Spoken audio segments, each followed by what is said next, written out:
अस्सलाम वालेकुम, नमस्ते। देखिए, मैंने आपको टॉपिक नंबर 3 में बताया था कि कलिमा की 3 अक़साम होती है। पहली है इस्म, दूसरी है फ़ेल और तीसरी थी हरफ। तो आज हम जो पहली अक़साम है या पहली किस्म है इस्म, उसको पढ़ेंगे। तो पढ़ते हैं। पहली है इस्म। इस्म जिसे हिंदी में संज्ञा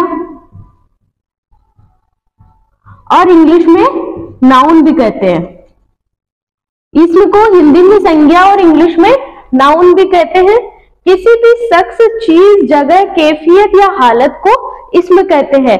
कोई भी शख्स होगा, पर्सन, व्यक्ति, कोई भी चीज होगी, कोई भी वस्तु, कोई भी जगह, कैफियत या हालत को इस्म कहा जाता है। दुनिया की किसी भी जबान में सबसे ज्यादा इस्तेमाल होने वाली इस्म बामायना अल्फाज है। बामायना अल्फाज यानी सार्थक शब्द।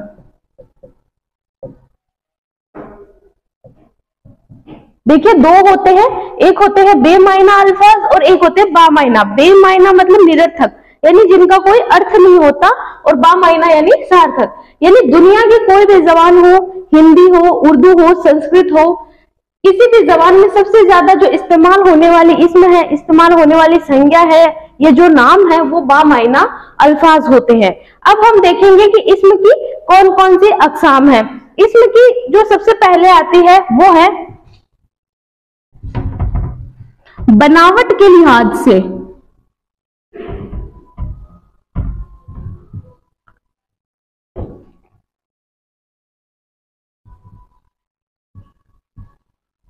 बनावट के लिहाज से इस्म की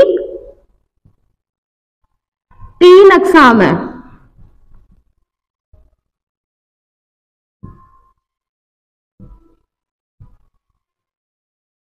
तीन अक़साम है। पहली है इसमें जामिद, दूसरी है इसमें मसद्दर और तीसरी है इसमें मुसत्तक।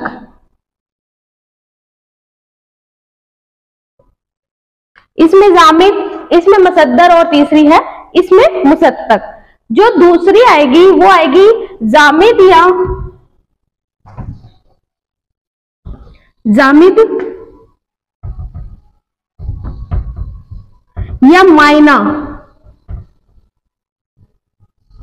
मायना के लिहाज से।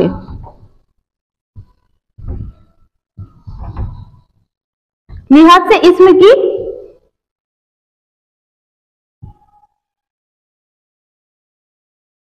2 अक़साम है।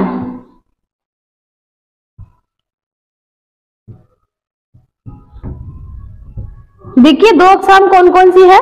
पहली है इसमें मारफा,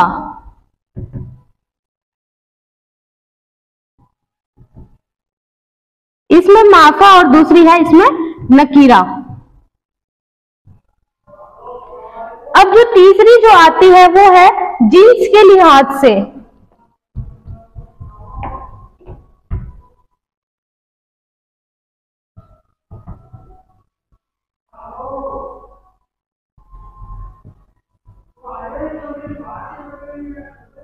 जिन्स के लिहाज से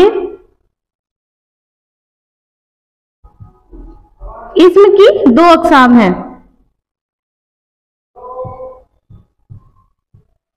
पहली है मज़कर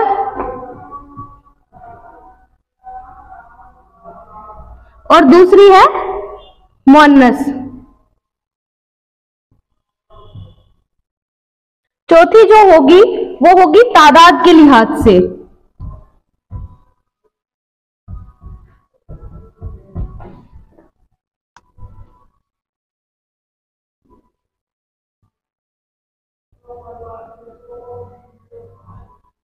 तादाद के लिहाज से इस्म की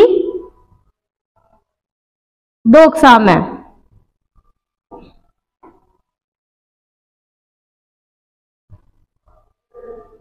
पहली है वाहिद और दूसरी है जमा।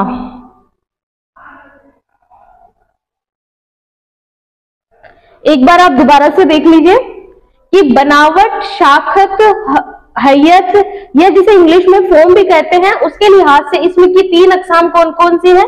इसमें जामिद, इसमें मसद्दर और तीसरी है इसमें मुसत्तक। इसमें जामिद, मसद्दर और मुसत्तक। ठीक है। अब जो जामिद या मायना, मायना यानी होता है अर्थ के लिहाज से इसमें की 2 अकसाम है, इसमें मार्फा और इसमें नकीरा। मार्फा यानी होता है इसमें खास, जिसे हिंदी में इसमें खास कहते हैं, और नकीरा यानी होता है इसमें आम। तीसरी है जिन्स, जिसे हिंदी में लिंग और इंग्लिश में जेंडर कहते हैं। जिन्स के लिहाज से इसमें की 2 अकसाम है, पहली है मुज़क्कर और दूसरी है मुअन्नस यानी पुल्लिंग और स्त्रीलिंग। चौथी है तादाद, काउंटिंग, ये गिनती के लिहाज से, संख्या के लिहाज से इसमें की संख्या और संख्या अलग अलग है।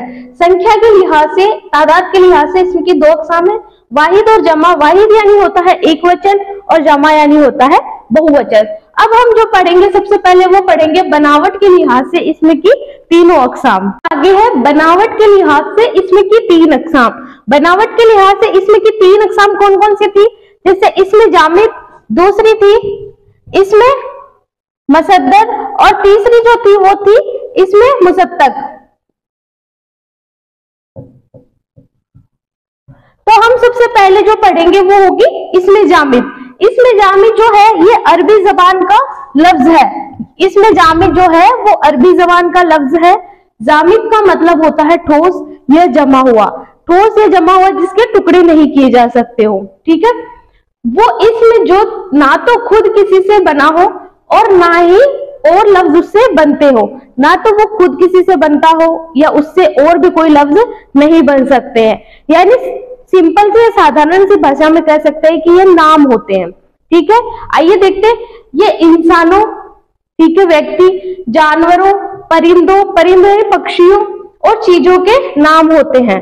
जैसे मसलन देख सकते हैं औरत, चांदी, सोना, किताब, घोड़ा, फूल, वाजिद और खालिद। और भी इसके उदाहरण हैं, और भी इसकी मिसालें हैं, कुर्सी, पत्थर, कंकड़, शेर, मोर वगैरह वगैरह इसमें जामिद होती है।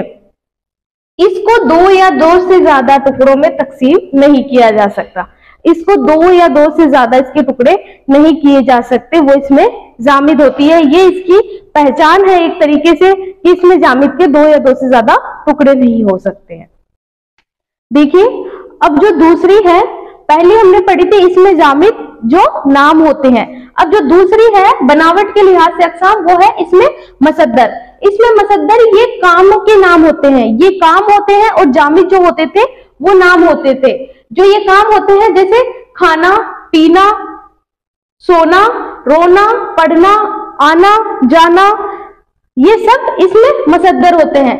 जब किसी लफ्ज के आखिर में ना आता हो, देखिए इन सब के आखिर में ना आ रहा हो, ठीक है, जब किसी लफ्ज के आखिर में ना आता हो तो वो इसमें मसद्दर कहलाते हैं।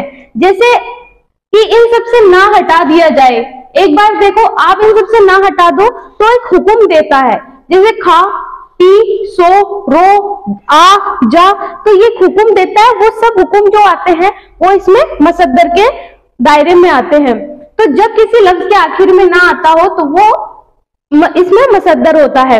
ये इसमें मसद्दर जो है वो अरबी जबान का लफ्ज है।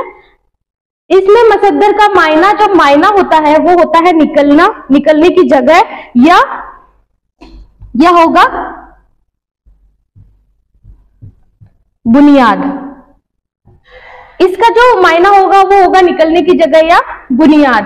वो इसमें होती है जो खुद तो किसी से नहीं बनती है, खुद तो किसी से नहीं बनती है, लेकिन इससे बहुत से लफ्ज बनते हैं। जैसे मसलन हम देख सकते हैं पढ़ना, पढ़ना, तो ये जो पढ़ना है वो इसमें मसद्दर होगा। ये असल लफ्ज है, ये इसमें मसद्दर होगा। इससे कई शब्द बनते हैं, कई लफ्ज बनते हैं। पढ़ने वाला, पढ़ा, पढ़, पढ़ाकू। जैसे देखिए सोना, सोना से हो जाएगा सोने वाला, सोया, सो, ठीक है। ऐसे ही बहुत से जो असल लफ्ज होंगे वो होंगे मसद्दर, और जो इनसे बन रहे हैं वो हो जाएंगे मुसत्तक।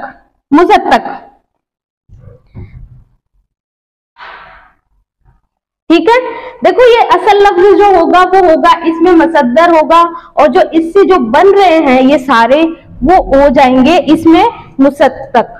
ठीक है, अब एक सवाल है, वो सवाल ये है कि अलामत ना है जो वो किसकी पहचान है? अलामत ना जो है वो इसमें मुसद्दर की पहचान है। अलामत ना इसमें मुसद्दर की पहचान है। देखिए, अब जामिद और मुसद्दर के बाद में जो तीसरा आता है वो होगा इसमें मुसद्दक। इसमें मुसद्दर से बनने वाला हर लफ्ज इसमें मुसद्दक होगा। जो मुसद्दर से बनते हैं वो सारे जो लफ्ज हैं वो इसमें मुसद्दक होंगे। जो इसमें मुसद्दक का मायना है वो होगा निकला हुआ।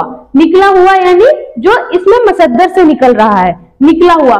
ये अरबी जबान का लफ्ज है, जो मुसद्दक है वो अरबी जबान का लफ्ज है। मुसद्दक वाहिद है, मुसद्दक वाहिद यानी एक वचन है। ये जो मुसद्दक लफ्ज है ये वाहिद है। इसकी जो जमा होगी वो होगी, इसका जो बहुवचन होगा वो होगा मुसद्दकात। मुसद्दकात होगा इसका जो जमा है।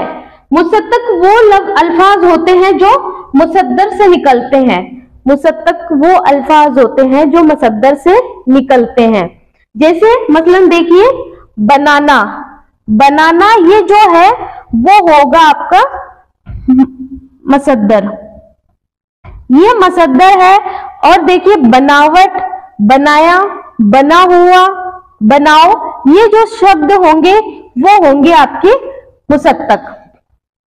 जो असल लफ्ज होता है वो होता है मुसद्दर, और जो इससे निकलते हैं वो होते हैं इसमें मुसद्दक। वैसे ही देखिए लिखना, लिखना जो असल लफ्ज है ये होगा इसमें मुसद्दर, इसमें मुसद्दर होगा, ये असल लफ्ज है। और इससे जो भी अल्फाज निकल रहे हैं, लिखना से लिखावट, लिखा, लिखो, लिखा हुआ, ये जो सारे अल्फाज होंगे या सारे लफ्ज हैं ये होंगे इसमें मुसद्दर। हमने बनावट के लिहाज से तो 3 अक़साम पढ़ ली थी, इसमें जामिद, इसमें मुसद्दर और इसमें मुसद्दक। अब हम पढ़ेंगे जामिद या मायना के लिहाज से। जामिद जो दूसरा नंबर पे आता है वो है जामिद या मायना, यानी अर्थ के आधार पे या अर्थ के लिहाज से। इसमें की 2 अक़साम होती है, इसमें खास जिसे मारफा कहते हैं, और दूसरा है इसमें आम जिसे नकीरा कहते हैं। ठीक है, तो सबसे पहले हम जो पढ़ेंगे वो होगी इसमें खास या मारफा। इसमें खास या मारफा को इंग्लिश में प्रॉपर नाउन,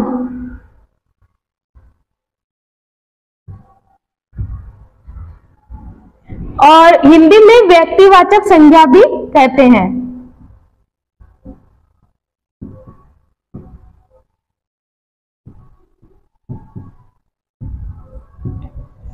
इसे इंग्लिश में प्रॉपर नाउन और हिंदी में व्यक्तिवाचक संज्ञा भी कहते हैं इसमें मारफा को।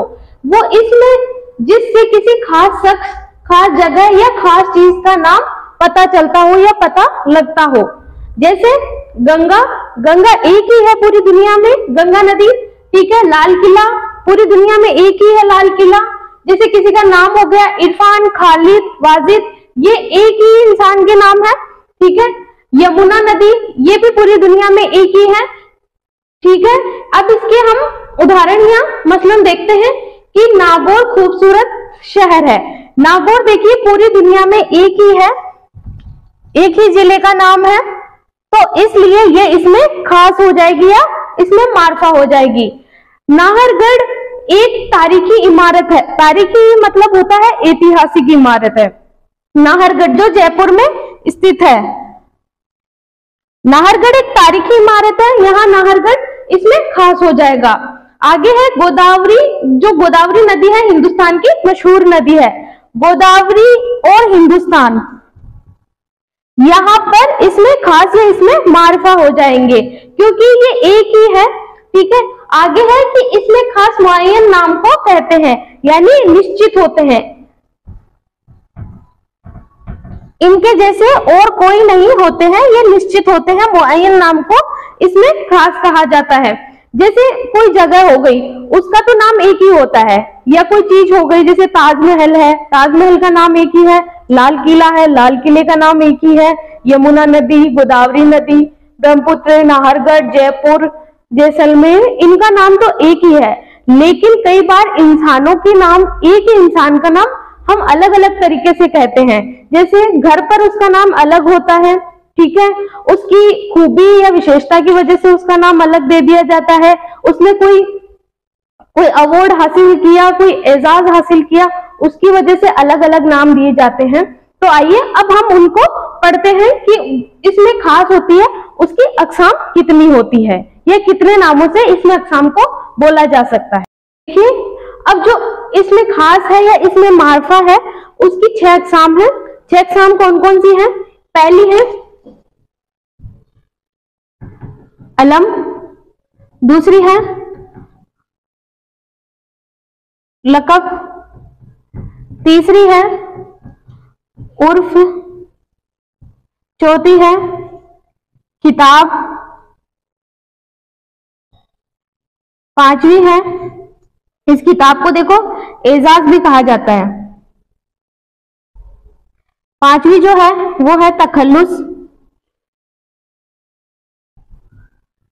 छठी है कुनियत।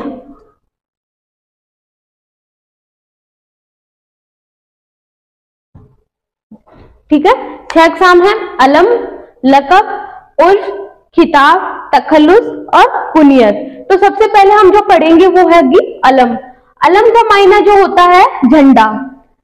किसी भी शख्स, चीज या जगह के वजूद में आने के वक्त जो नाम रखा जाता है, जब वो पैदा होती है, जब वो बनती है, ये जब वो शुरू होती है, तब जो उसका नाम रखा जाता है वो अलम में आता है।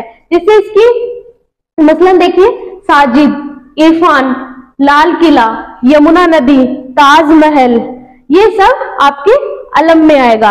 अब जो दूसरा है वो है उर्फ। उर्फ वो नाम जो मोहब्बत या नफरत की वजह से बिगड़ गया हो।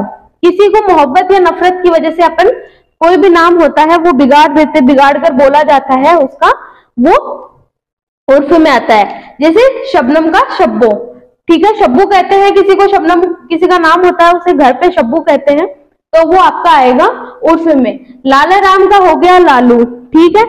ऐसे करके कई नाम होते हैं, जैसे मेरा नाम अफसाना है, ठीक है, तो मुझे घर पे अफसू कहते हैं, तो वो नाम आपका उर्फ में आएगा, चाहे वो मोहब्बत में हो या नफरत में, कैसे भी बिगाड़ कर बोले तो उसका आपको वो उर्फ में आता है। जो तीसरा है वो है लक़ब। लक़ब वो नाम जो किसी खूबी की वजह से पड़ गया हो, खूबी हो या विशेषता हो। जैसे कोई भी काम होता है खूबी की वजह से पड़ जाता है तो उसे लक़ब कहते हैं। जैसे कोई कमजोर इंसान है, ठीक है, अगर कमजोर इंसान है, डरपोक इंसान है, तो उसे कहा जाता है गीदड़। कहते हैं ना कि ये तो गीदड़ है, मतलब उसका स्वभाव है वो गीदड़ के जैसा, वो कमजोर है, वो डरपोक है। कोई भी ताकतवर इंसान है या जो मतलब कि ताकत है उसके अंदर, स्ट्रॉन्ग है, उसको कह देते हैं ये तो शेर है, ठीक है।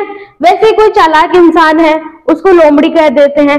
तो ये जो भी होते हैं वो लक़ब के अंदर आते हैं, किसी भी खूबी की वजह से या किसी भी, जैसे हिंदी में कहते हैं विशेषता, कोई भी उसकी विशेषता होगी, खूबी होगी, उसकी वजह से जो भी नाम पड़ जाता है वो लक़ब के दायरे में आता है। इसमें मार्फा की जो चौथी अक़साम है वो है खिताब।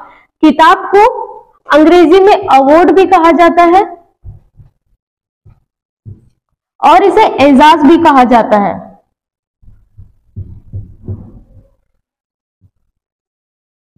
अवार्ड या खिताब या एजाज, वो एजाजी नाम जो किसी बड़े कारनामे की वजह से हुकूमत ने दिए हैं, चाहे वो सियासी हुकूमत हो, समाजी हुकूमत हो, किसी भी तौर पर अगर कोई अवार्ड मिला है या किसी कारनामे की वजह से, हुकूमत की वजह से, हुकूमत यानी सरकार ने दिया है, तो वो खिताब होता है। जैसे शम्सुल उलामा,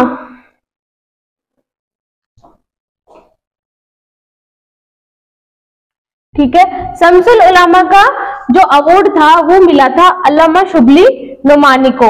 अल्लामा शुबली नुमानी को शम्सुल उलामा का अवार्ड दिया गया था या खिताब दिया गया था। खान बहादुर का मिला था अकबर इलाहाबादी को। खान बहादुर का अकबर इलाहाबादी को। सर का जो अवार्ड था, सर का जो खिताब था वो मिला था सैयद अहमद खान को, ठीक है। चौथा एक और लिख लीजिए, शेरुल उलामा इकबाल, इनको सर का जो खिताब दिया गया था। ठीक है, ये जो सर और खान के जो खिताब है वो अंग्रेजी हुकूमत की तरफ से दिए गए थे, अंग्रेजी हुकूमत की जानिब से दिए गए थे, और हिंदी हुकूमत हिंद की तरफ से जैसे पद्म भूषण, भारत रत्न, पद्मश्री ये खिताब दिए जाते थे। ठीक है, अब अगला जो पांचवा आता है वो आता है तखल्लुस। तखल्लुस को कलमी नाम भी कहा जाता है।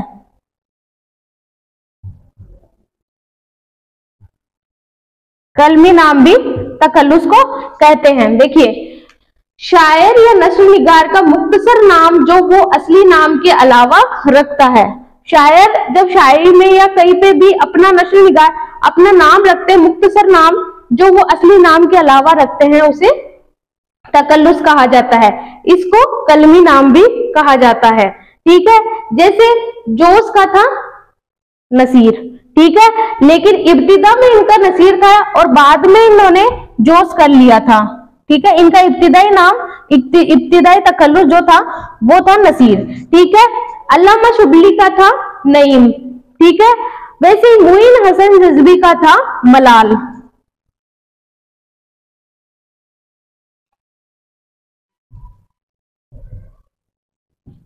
मोइन हसन जज्बी का था मलाल, लेकिन इन्होंने बाद में जज्बी रख लिया था। देखिए वापस से कि जो जोश है उनका इब्तिदाई जो तखल्लुस था वो था नसीर, बाद में इन्होंने जोश कर लिया था। ठीक है, अल्लामा शुबली नुमानी है, उनका नाम था नईम। ठीक है, और जो मोइन हसन जज्बी है इनका जो इब्तिदाई तखल्लुस था मलाल था, लेकिन बाद में इन्होंने जज्बी कर लिया था। अब देखो एक सवाल बनता है कि जो अलामते तखल्लुस है, अलामते तखल्लुस वो कौन सी है? तो अलामते जो तखल्लुस होगी वो ये होगी। ठीक है, जो भी इनके तखल्लुस के ऊपर लगती है वो अलामते तखल्लुस होती है। छठा है वो है कुनियत। कुनियत के अंदर आएगा माँ बाप बेटा बेटी की निस्बत से जो नाम रखा जाता है। निस्बत यानी होता है पहचान। माँ बाप बेटा बेटी की निस्बत से जो नाम रखा जाता है या इनसे जो भी पहचान रखी जाती है वो कुनियत में के दायरे में आता है। जैसे एक इंसान अपनी पहचान दूसरे इंसान के जरिए से बताता है तो वो कुनियत में आएगा। जैसे देखिए इब्ने वाजिद, वाजिद का बेटा। ठीक है, बिन्नते शबनम, शबनम की बेटी। ठीक है, अबू मोहम्मद, मोहम्मद के बाप या मोहम्मद के पिता। और हो गया उम्म खालिद, खालिद की माँ। देखिए इब्न यानी होता है बेटा, बिन्नते यानी होती है बेटी, अब्बू यानी बाप और उम्म यानी खालिद। ये यहाँ पे अपनी पहचान जो अपनी निस्बत है वो किसी और के जरिए से बता रहे हैं, तो ये कुनियत के दायरे में आता है। देखिए हमने इसमें खास की 6 अक़साम पढ़ ली हैं। देखिए कौन कौन सी थी, एक बार वापस देख लीजिए। अलम, लक़ब, तीसरी थी उर्फ, तखल्लुस, किताब, कुनियत,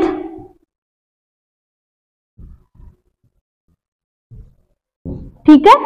ये हमने इसमें जो था वो जो बुनियादी नाम था, जो जब चीज शख्स या कोई भी कुछ भी अगर वजूद में आता है तब ये नाम रखा जाता है लक़ब। लक़ब में जब कोई भी खूबी या विशेषता की वजह से जो नाम पड़ जाता है वो लक़ब के दायरे में आता है। जैसे मैंने आपको बताया था कि कमजोर या डरपोक इंसान को गीदड़ कह दिया, चालाक को लोमड़ी कह दिया। ठीक है, तीसरा आता है उर्फ। उर्फ में ये होता है कि जब कोई मोहब्बत या नफरत में आपका नाम बिगाड़ कर बोलते हैं तो वो उर्फ के दायरे में आता है। तखल्लुस, जब शायर या नशरनिगार अपने नाम के अलावा दूसरे नाम के से लिखते हैं तो वो तखल्लुस के दायरे में आता है। आपको अलामत तखल्लुस बताई थी, अलामत तखल्लुस ये होती है।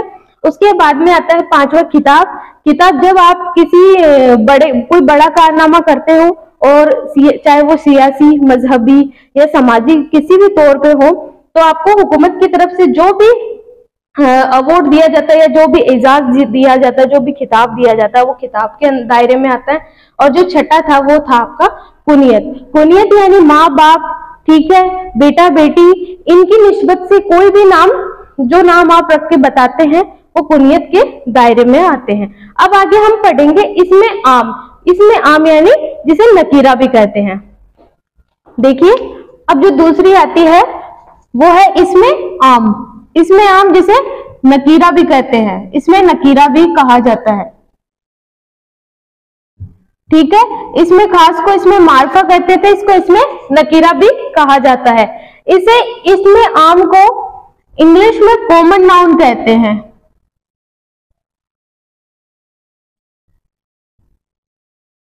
कॉमन नाउन कहते हैं इसे इंग्लिश में। और देखो इसमें आम को हिंदी में जातिवाचक संज्ञा कहते हैं।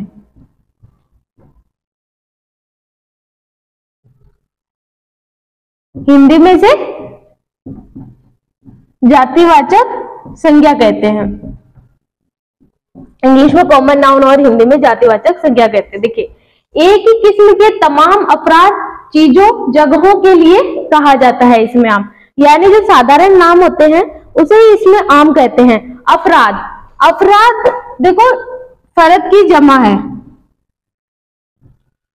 फरद, फरद का मतलब होता है जैसे एक लोग, और अफराद का मतलब होता है कई लोग, ठीक है। फरद वाहिद लफ्ज है, अफराद इसकी जमा यानी बहुवचन है।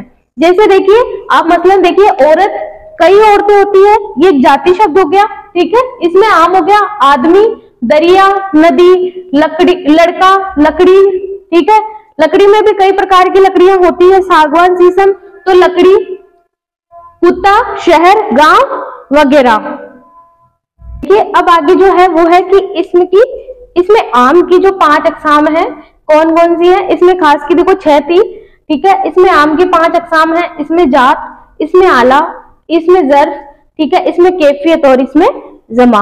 अब हम आगे इनकी 5 जो अक़साम है वो पढ़ेंगे। देखिए अब आगे जो है वो है इसमें आम की 5 अक़साम। तो पहले आती है इसमें जात। इसमें आम की जो 5 अक़साम उसमें सबसे पहले आती है इसमें जात। इसमें जात को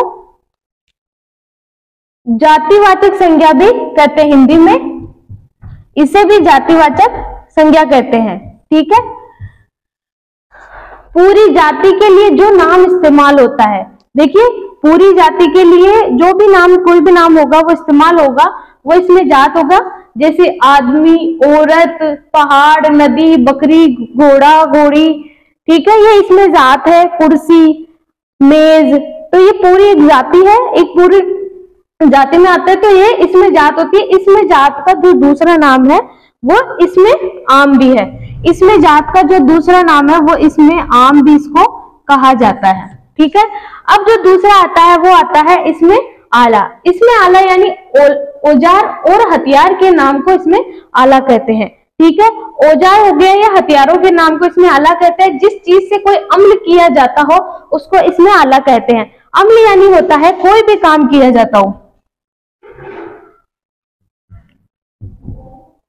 जिस चीज से कोई भी काम किया जाता हो वो इसमें आला कहलाता है। जैसे मसलन देखिए सुई, चाकू, मिशवाक, कलम, बंदूक, नाखून तराश, बेलन, झाड़ू, ठीक है, ये इसमें आला में आते हैं। जैसे चाकू, चोर ने चाकू से वार किया, तो देखो चाकू के नीचे आपको अंडरलाइन करके पूछ सकते हैं कि ये इसमें आम की कौन सी किस्म है। तो इसमें आम की जो किस्म है वो है इसमें आला।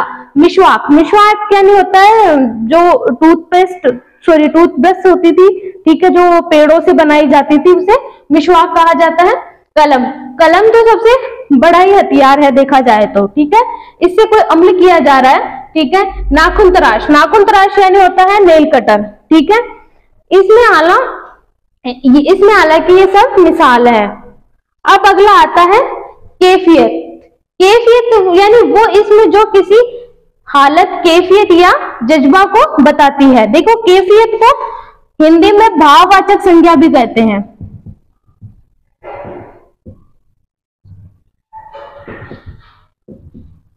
कैफियत को हिंदी में भाववाचक संज्ञा भी कहते हैं। वो इसमें जो किसी हालत या किसी कैफियत या जज्बा को बताती है, ठीक है। जो अपने संवेगों को बताती है, जो कि कोई भी भाव उत्पन्न होते हैं उनको बताती है, वो कैफियत में आते हैं। जैसे दुख, दर्द, खुशी, गमी, शक्ति, नरमी, कमजोरी, खूबसूरती, ठीक है, बचपन, बुढ़ापा, भूख, रोशनी, उजाला, बीमारी, ये सब इसमें कैफियत की मिसाल है। ताकि जो चौथी अक़साम में, जो चौथी किस्म है वो है इसमें ज़र्फ। इसमें ज़र्फ का जो लुग़वी मायना होगा वो होगा बर्तन, ठीक है। इसमें ज़र्फ का जो लुग़वी मायना है वो है बर्तन। इसके अलावा जो होता है इसमें ज़र्फ हिम्मत या हौसले को भी कहा जाता है। जैसे कि एक शेर है कि ये तो ज़र्फ की बात है, कोई कह गया तो कोई सह गया, ठीक है। तो ज़र्फ का मतलब होता है हिम्मत या हौसला। इसमें ज़र्फ से मुराद यहाँ पे किसी जगह या वक्त का नाम है। कोई भी जगह है या वो जो कोई भी वक्त है उसका नाम इसमें ज़र्फ है। देखो इसकी जो इस्तिलाह परिभाषा है वो है कि औकात या मकामात के नाम को इसमें ज़र्फ कहते हैं। औकात जमा है, देखो औकात जो जमा है वो वक्त की जमा है, ठीक है। औकात जो जमा है वो वक्त की जमा है और मकामात है वो मकाम की जमा है। ये वाहिद है और वो जमा यानी बहुवचन है। औकात का मतलब होता है समय, वक्त, टाइम, और मकाम का मतलब होता है जगह। औकात या मकामात के नामों को इसमें ज़र्फ कहते हैं। इसमें ज़र्फ की दो अक़साम है, दो किस्में हैं। कौन कौन सी है? ज़र्फ जमा और दूसरी है ज़र्फ मका।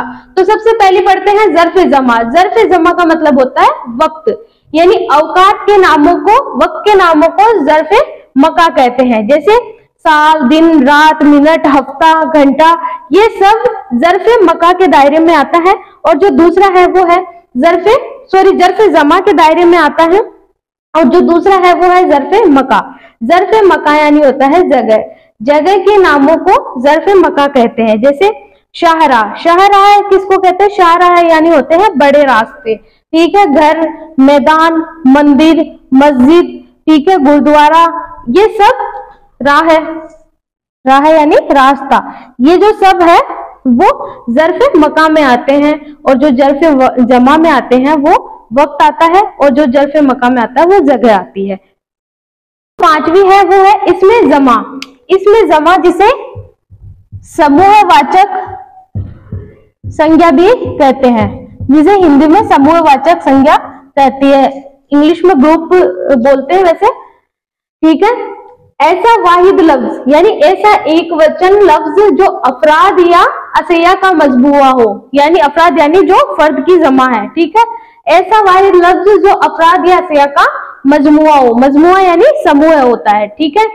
जैसे मिसाल देखिए, ढेर होता है, कोई मिट्टी का ढेर होता है, वो होता है दर्जा, ठीक है। फौज, कतार यानी लाइन, गोल होता है, वो पक्षियों का झुंड होता है, ठीक है। गोल पक्षियों का झुंड कहलाता है, ठीक है। क्लास, कुनबा, भीड़, कबीला, लश्कर, झुंड, रेवड़। जो रेवड़ होता है वो बकरियों का झुंड होता है। अंजुमन यानी समिति, वहां भी कई लोग होते हैं तो एक समिति में, इसलिए वो इसमें जमा के दायरे में आता है। जानदार और बेजान का मजमुआ भी इसमें जमा होता है। जो जानदार चीजें हो चाहे वो बेजान चीजें हो, वो दोनों इसमें जमा के दायरे में आएगी। एक बार आप वापस से देख लीजिए कि इसमें आम की 5 अक़साम कौन कौन सी थी। पहली थी इसमें जात, ठीक है। दूसरी थी इसमें आला, तीसरी थी इसमें ज़र्फ, चौथी थी इसमें कैफियत,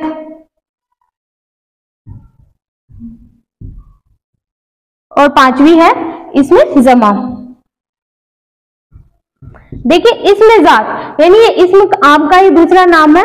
जो भी साधारण नाम होते हैं वो इसमें जात में आते हैं, जैसे आदमी, औरत, लड़का, कुर्सी, मेज, ठीक है, ये इसमें जात में आते हैं। इसमें आला का मतलब होता है जिसमें औजार, हथियार या किसी कोई अमल किया जाता है, जिससे कोई भी काम किया जाता है, वो इसमें आला के दायरे में आता है। तीसरा आता है इसमें ज़र्फ, ठीक है। इसमें ज़र्फ जिसमें आपको वक्त और मकाम यानी जगह, ये जो भी नाम होंगे वो इसमें ज़र्फ में आएंगे। जिसकी दो अक़साम है, ज़र्फ़े मका और ज़र्फ़े ज़मा। ठीक है, चौथा जो आता है वो है कैफियत, ज़र्फ़े मका और ज़र्फ़े ज़मा। ठीक है, चौथा जो आता है वो है कैफियत। कैफियत यानी कोई हालत हो, कोई कैफियत हो, कोई जज्बा हो, जैसे बीमारी, कमजोरी, बुढ़ापा, बचपन, उजाला, रोशनी, ये सब इसमें कैफियत में आते हैं। और पांचवा है इसमें जमा, ऐसे वाहिद लफ्ज़ जो अफराद या असैया का मजमुआ हो, जो भी समूह के अंदर आता है, जैसे कुनबा, भीड़, कबीला, लश्कर, फौज, ढेर, गोल, ये सब इसमें जमा के दायरे में आते हैं। अब जो आगे है वो है कि इसमें आम की दिग्गर अक़साम, इसे तसग्गिर या तकब्बिर के लिहाज से भी इसमें आम की कौन कौन सी अक़साम है वो देखेंगे।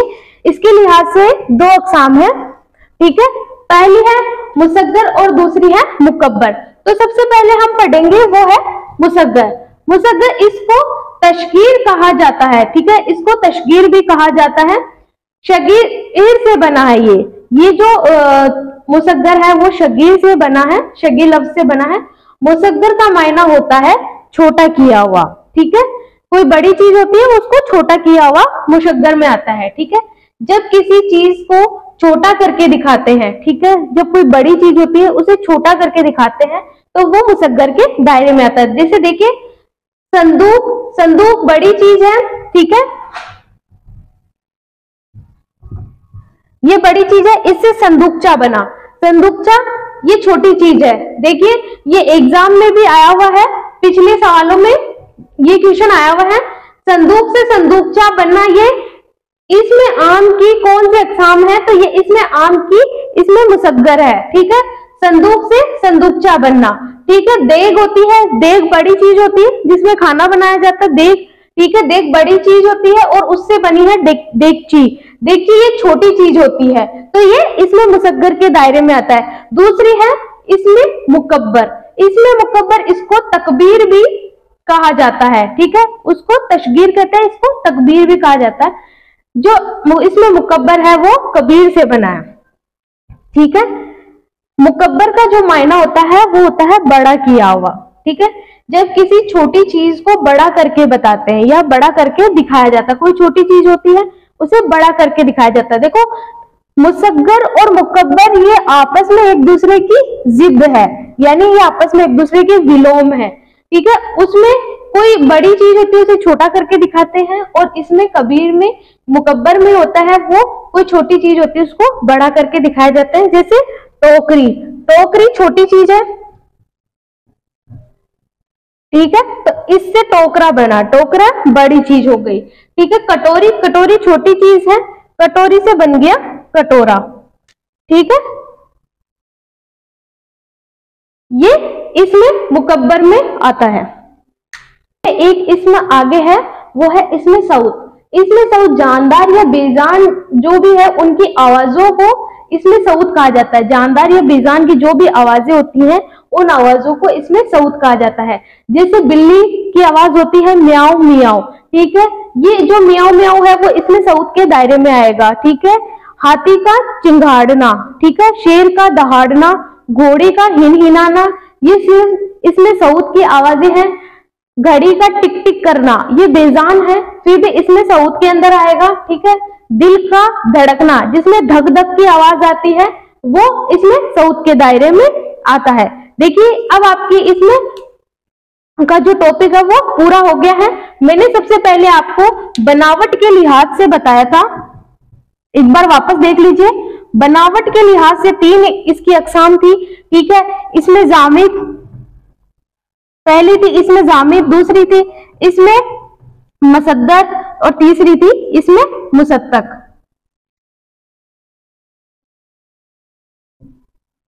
ठीक है, अब थी जामिद या मायना के लिहाज से, जामिद या मायना के लिहाज से थी इसमें मारफा और दूसरी थी इसमें, देखो जामिद या मायना, ठीक है, इसमें मारफा और इसमें नकीरा। देखिए जामिद, मारफा और नकीरा, नकीरा मतलब था इसमें आम और मारफा मतलब था इसमें खास। ठीक है। मार्फा की जो मैंने आपको 6 इसकी अकसाम बताई थी, वो थी, पहली थी अलम, ठीक है, जिसका मायना था झंडा, ठीक है। दूसरी थी लकब, तीसरी थी उर्फ, चौथी थी तखल्लुस, पांचवी थी खिताब, छठी थी कुनियत।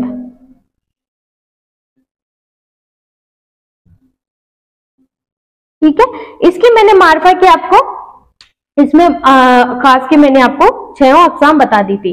नकीरा की थी 5, ठीक है, इसमें जात,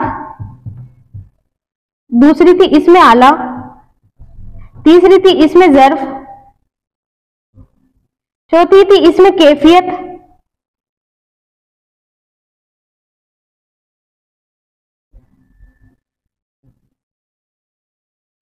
ठीक है, इसमें जात, इसमें आला, इसमें ज़र्फ और इसमें कैफियत और होती है इसमें समा। ठीक है, अब आगे मैंने आपको बताया था कि तसगीर और तकब्बीर के लिहाज से या इसमें आम की जो 2 दिग्गर थी वो थी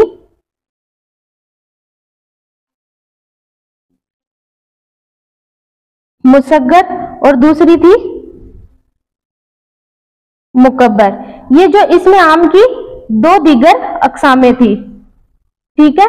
और उसके बाद में मैंने आपको बताया था इसमें सऊत।